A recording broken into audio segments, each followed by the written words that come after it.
আসসালামু আলাইকুম ওয়া রাহমাতুল্লাহি ওয়া বারাকাতুহু।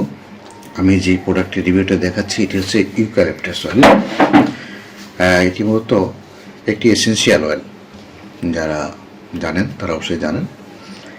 এই এসেনশিয়াল অয়েলটির মতো শ্বাসকষ্টজনিত সমস্যা সবথেকে যাদের বেশি তাদের এটি বেশি ব্যবহার করে। তারপর আমি বলবো কোন কোন সমস্যাগুলোতে এটি ব্যবহার করা হয় সেই তথ্যগুলো আমি তুলে ধরার চেষ্টা করছি। এই এসেনশিয়াল অয়েলটি এটি মূলত একটি ইম্পোর্টেড প্রোডাক্ট। এটি আমাদের দেশে উৎপাদন হয় না, এটি বাইরে থেকে ইম্পোর্ট করে আনতে হয়। কোন কোন কাজের মধ্যে ব্যবহার হয় তো যেটা তথ্যটা আমি আপনাদেরকে জানাই সেটি হচ্ছে সর্দি, কাশি, সাইনাসের জনিত যে কাশি, নাক বন্ধ হওয়া, এটি দূর করতে অত্যন্ত কার্যকর। কয়েক ফোঁটা আপনি জলে মিশিয়ে এটি নিলেই, শ্বাস নিলে আপনার দেখবেন নাকের যে শ্বাসকষ্ট এটি দূর হয়ে যাবে। পাশাপাশি আপনি নাক বন্ধ হওয়াটা দূর হবে।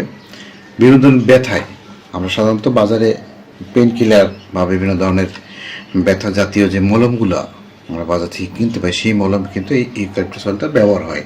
জয়েন্টে ব্যথা এবং অন্যান্য যে মাংসপেশিতে আঘাতজনিত ব্যথা সেই ব্যথা এটি ব্যবহার করা হয়। জীবাণুনাশক হিসেবেও কিন্তু এটি ব্যবহার করা হয়, যেমন দাঁতের মাড়িতে সমস্যা, মুখে দুর্গন্ধ, এই মাউথওয়াশ এবং টুথপেস্ট এই দুইটা উপাদানগুলোতে এটি ব্যবহার হয়। সবচেয়ে বেশি ব্যবহারে এখন বর্তমানে যেটা ব্যবহার হচ্ছে যে মশা তাড়াতে। আমাদের দেশের মশার যে প্রাদুর্ভাব, এই মশায় কিন্তু এই ইউক্যালিপটাস অয়েলটা প্রচুর পরিমাণ মশা, তেলাপোকা সহ অন্যান্য পোকায়।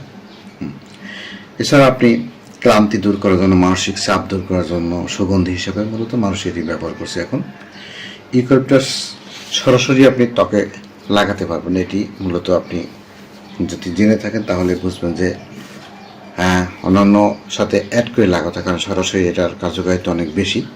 তাই বলবো যারা মূলত এটি খুঁজছেন, আপনারা যদি চান আমাদের কাছ থেকে 25 ml পর্যন্ত নিতে পারবেন এবং আর বেশি ছেড়ে তো আলহামদুলিল্লাহ নিতে পারেন। সারা বাংলাদেশে মূলত আমরা এই ইউক্যালিপটাস অয়েলটা ডেলিভারি দিয়ে থাকি সদার মাধ্যমে।